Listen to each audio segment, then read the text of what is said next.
Should you play Call of Dragons? With global release right around the horizon, should you play this game? So, in this video, we'll be going through the pros and cons of this game, what to expect, what you can do as a free to play, as a pay to win, as a low mid spender, whatever you want to plan to be. Can you even call dragons in this game? And if you call, will they answer you? All this and more in this video, so stick around to find out.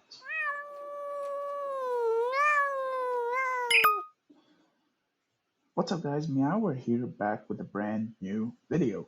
Before we get this video started, I have some amazing news to share with you all. We are now officially in the content creator program for the game. That's right, we are official. I could not have made it this far without you guys, and I would like to make a huge shout out to my family in BDL, GOD, and the SS family. Now, without further ado, let's get this video started. Call of Dragons is releasing globally today on March 28th, 3 ETC, which is around 13 hours from recording of this video.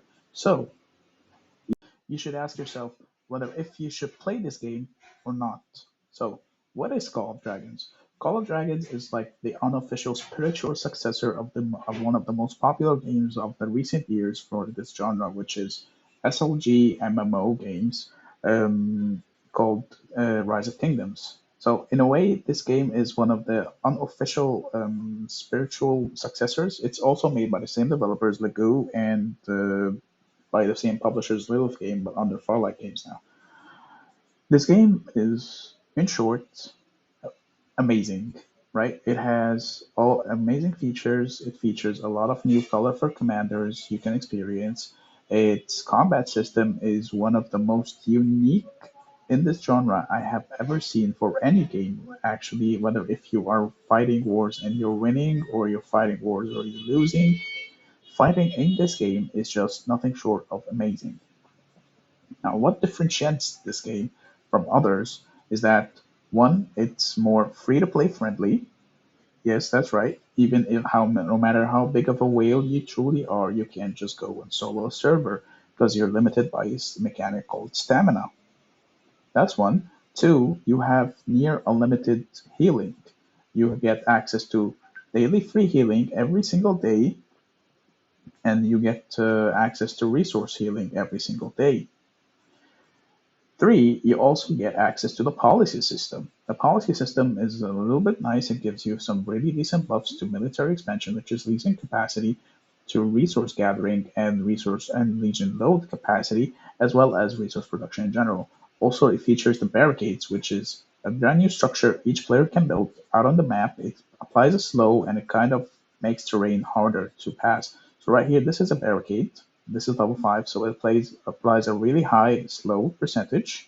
It can be destroyed and it also can be built by your troops. So for example, I'm going to try to build one here. I'm going to use maybe my cavalry, which are returning. So it doesn't really matter if I put them to work or not. So I'm just going to set it here, build. And that's it. And I don't even need to keep building. You can also delete it. As for the map, as you can see, the map is divided into multiple zones. Each starting zone is Burning Land, Zoland, Forgotten Lands, Darland, Novola, Sophrostia, and Kaltia. Zone 2s, there are 3 Zone 2s in the map right now, which is the map of Season 1, which is Agro, Lorcan, and Hollandale. And of course, the last zone, which is Zone 3, is called Ethrian. I think that's how it's pronounced. I'm not entirely sure. You also have Fog to scout. You can see over here the overview of the map. You also have special buildings in the map, such as the observatories, wonders, villages, locations, which are storylines you can just read or skim through to get free rewards from exploring the map. And you get also access to treasure fragments, caves, etc., etc., etc. So all in all, the game keeps you busy, it keeps you engaged, and the rewards overall are super good for events. So there's also the strongest lord event, the usual strongest solidarity, etc., etc., etc. Now, one more thing that differentiates this game from others is the Behemoths are really good in the sense that they're an engaging PvE rather aspect of the game where you need to work with your alliance to kill a behemoth. Behemoth gives you alliance rewards and gives you passive alliance buffs to help you increase your progress in the game and the account development in the game. There's also the VIP system. I'm almost VIP 15. I'll make a video about it as soon as I hit VIP 15, celebrate it with you guys. The VIP shop is really good, where you can also purchase legendary tokens from the shop, which help you accelerate your growth. There is also the bundles here. The bundle value is pretty decent, but it's nothing too extreme. The daily bundle is amazing. I would 100% recommend you buying this, and the monthly packs as well. There's also the growth fund for reaching level 25. But yeah, they can also interact with your commanders in the city, talk with them, give them gifts, try to increase their trust. The higher trust you get, the more emojis and rewards they give you. There's also the artifact system, which is pretty unique and pretty new. You equip your commanders with an artifact. These artifacts act like a new skill for your commanders. They work in the open field. You need to generate rage, though, in order to utilize them fully.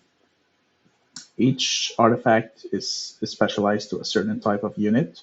There's also three civilizations, or rather three factions you could choose. You can choose the League of Order, you can choose the Spring Wardens, or you could choose the Wilderberg faction. My favorite is probably the League of Order because of its Legion defense, Legion magic defense, because right now it is a mage meta. You get also access to flying units, which are Celestials. Knights are pretty good, Ballistas are pretty good, and Swordsmen are pretty good. Spring Wardens are not my favorite when it comes to PvP, even though they're rather a very raidy faction due to the Forest Eagles and the ranged cavalry they have. And the Wilderberg, I do not recommend at all. There's just no redeeming factor for them right now in the game. There's also each faction gets access to certain skills for their troops, so that way it's differentiated from each. The Vestials for the Legal Order gives other allies bonus HP. For the Spring Warden faction, it gives them where is it?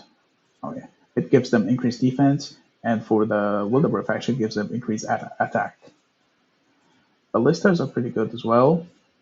Swordsmen, knights, and the flying unit, which is the unique unit of the game. It can pass over terrain, such as these cliffs, or you can use them for raiding or whatever. But the strategy, for the depth of the strategy in this game, the sky is definitely the limit. So again, should you play this game? Should you play Call of Dragons? Invest time and money in it? Yes, 100% you should. It is one of the most unique and one of the most fun games I have ever played in this genre, and I have been playing games like this for over 10 years. And I'm just not saying this because I am a content creator for this game. I'm saying this because I really mean it. If I did not really like the game, I would not have bothered to progress this far, invest a lot of money, try to get into the program, make up videos, etc., etc., etc. So for sure, give this game a chance. You will not regret it. It is one of the most fun and one of the most unique games you'll ever see in this genre. And well, global release is right around the corner, so give it a shot. What's there to lose? Anyway, thank you for watching this video. If you like it, please like, share, subscribe, comment down below, share it with your friends, and I will see you in the next video. Meow meow.